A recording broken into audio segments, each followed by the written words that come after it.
Fala galera do combate, seja bem-vindo a mais um Cara a Cara. Aqui no Brasil, todo mundo sabe, a gente é elite internacional, celeiro de atletas fantásticos, referência internacional dentro do ringue. Agora, fora do ringue, fora do octagon, a gente também tem hoje uma grande referência que foi lançada agora há poucos meses atrás, um dos livros mais completos sobre preparação física, sobre vários assuntos que giram em torno da vida de um atleta, não só de MMA, mas também de outros esportes e artes marciais. Um livro que está recebendo críticas excelentes, não só do meio das lutas, como fora do meio das lutas. E hoje eu estou aqui com o autor desse livro, um livro que chama Pronto para a Guerra. Eu estou aqui do meu lado com Leandro Paiva, preparador físico, tudo bem? E autor dessa que hoje fica praticamente uma bíblia de qualquer fã, qualquer atleta e qualquer pessoa que goste de luta e que queira se informar um pouco mais. Como é que surgiu essa ideia de fazer um livro como esse? Olha, a ideia surgiu há 4 anos atrás. Eu falo para as pessoas que isso parece uma coisa mística e riem muito quando eu falo sobre isso. Mas a verdade, vou falar a verdade é só uma. Eu tive um sonho, não foi um sonho acordado de projeção, um sonho que eu dormi. E nesse sonho eu tinha ajudado muitas pessoas que queriam estar lá, queriam estar no topo e não sabiam como. E eu tinha dado informações e essas pessoas tinham conseguido. E no meio daquela coisa, sonho é uma coisa muito desencontrada, a gente não tem uma sequência lógica. E no meio daquilo ali pensou um nome. O nome era Pronto para a Guerra. E quando eu acordei de manhã, eu anotei no papel, Pronto para a Guerra. E esqueci, mas aquela história não saiu da minha cabeça, ficou. E eu já tinha uma cobrança, eu cheguei a organizar em Manaus, capital do estado do Amazonas. Hoje eu sou carioca, mas hoje eu abraço como meu estado, estou radicado na cidade de Manaus. E adoro aquele lugar, adoro as pessoas. E lá eu organizei 3 cursos de preparação física para luta, para modalidade de combate. E as pessoas pediam, por que você não faz um livro? Por que você... Mas aí até fazer, eu não tinha nem... Com esse sonho e com esse nome, a história foi fomentada. Até um dia que eu peguei aquele nome, Pronto para a Guerra, eu falei, vamos ver, vamos trabalhar. E nesse período durou 4 anos. Eu comecei há 4 anos atrás, desde esse sonho, que eu resolvi botar em prática. E virei noites e noites, não tive carnaval, não tive Natal, não tive Réveillon. Foi estudando durante 4 anos e correndo atrás. E como é que foi assim, porque você, nesse livro, você teve contato direto com vários atletas, como o Jacaré, como o Macaco, o Arona, o Thiago Silva, o próprio Viviano. Como é que foi essa convivência? Qual foi o primeiro atleta que você abordou e falou assim, poxa, vou fazer um livro, como é que é? Bom, como eu, até 2001, quando eu ainda morava no Rio, eu auxiliava vários atletas para fazer preparação física. Na época que era o Emir Tubarão, o Gabriel Gladiador, que ainda morava no Brasil, os dois, o Arona. E a partir de 2001 fui morar no estado do Amazonas. E lá eu realizei o trabalho com o Bibiano Fernandes, com o Carlos Esquisito, com, enfim, outros atletas de lá, também atletas de ponta, o Marsalum.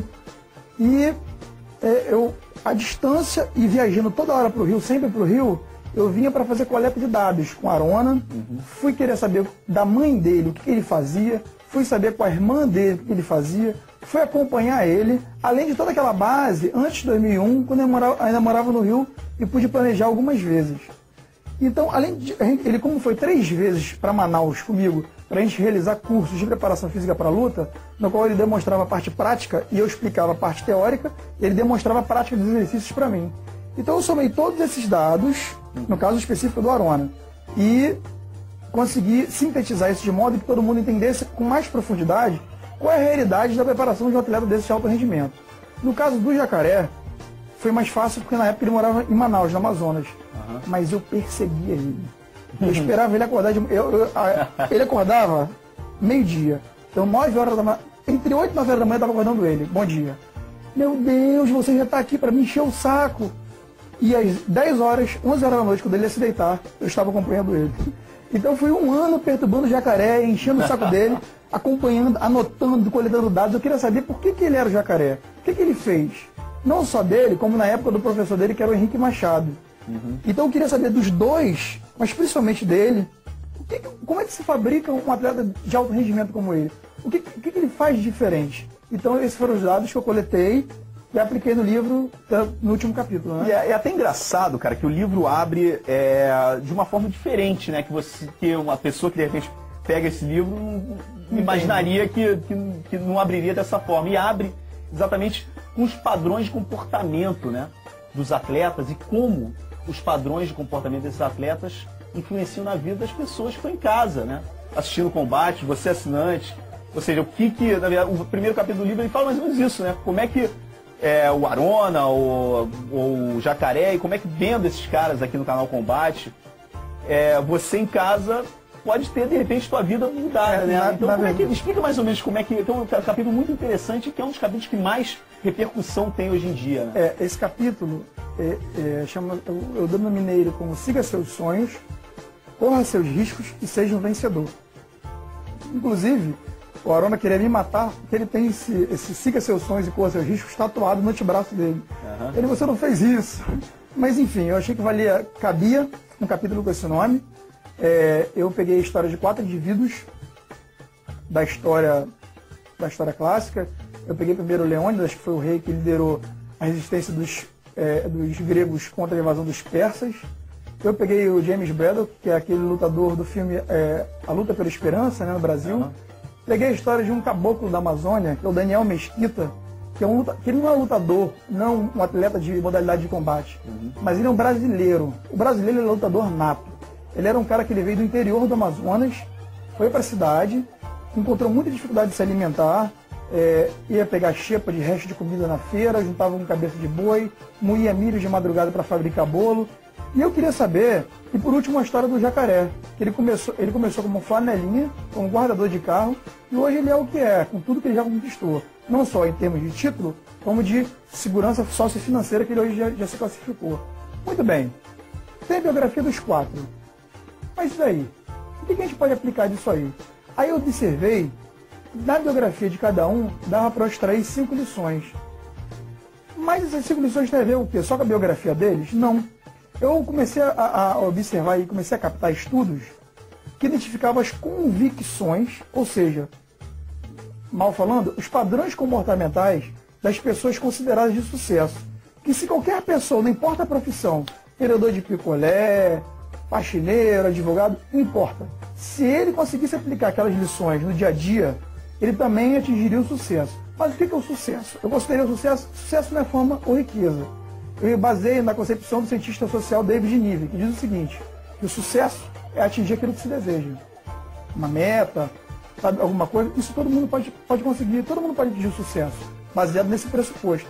Então o que eu quis fazer? Eu quis, da biografia de cada um das 4 histórias desse capítulo, eu quis aplicar 5 lições e correlacionar os estudos que identificam em grande escala quem realmente atingiu sucesso baseado nisso. Então qualquer um, não importa a profissão, se lê, o cidadão comum que assiste, por exemplo, o canal Combate, não é lutador, não é atleta, não é técnico. A gente sabe que hoje, muito mais do que a coisa da luta em si, muita gente assina o canal para entretenimento e lazer. A percepção não é só a percepção de esporte, mas de lazer, de descontração do dia a dia estressante. Ele quer estar ali com os amigos, está comendo churrasco, está vendo. O que isso pode ajudar? Tudo. Pode ajudar em tudo. Então aí eu acho que a gente cai num ponto que era o que eu queria falar, que você também toca no livro, né? Que é o seguinte, quem é o público que assiste MMA, né? Quem é o público, quem é o assinante do combate, né? Aquele cara, porque a gente tem essa percepção que vem do jornalismo, que não é jornalismo especializado em luta ou esporte. Então as pessoas que conversam comigo na rua falam assim, poxa, não sei o quê.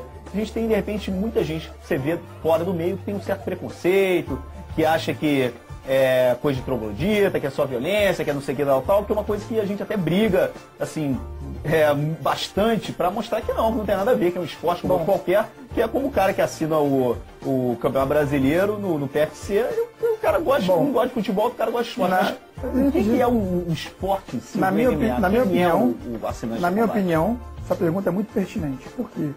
Até eu, preconceito eu nunca tive luta, muito pelo contrário. Eu estou pela bandeira. Mas até eu tinha essa resistência das pessoas e observava isso. Do canal Combate especificamente, é uma coisa mais complicada, porque quem deve ter essas pesquisas são baseadas na Globosat, é uma coisa Brasil. Mas vou te dar uns dados da maior pesquisa que inclusive engloba o canal Globosat, o canal Combate faz parte da rede de canais.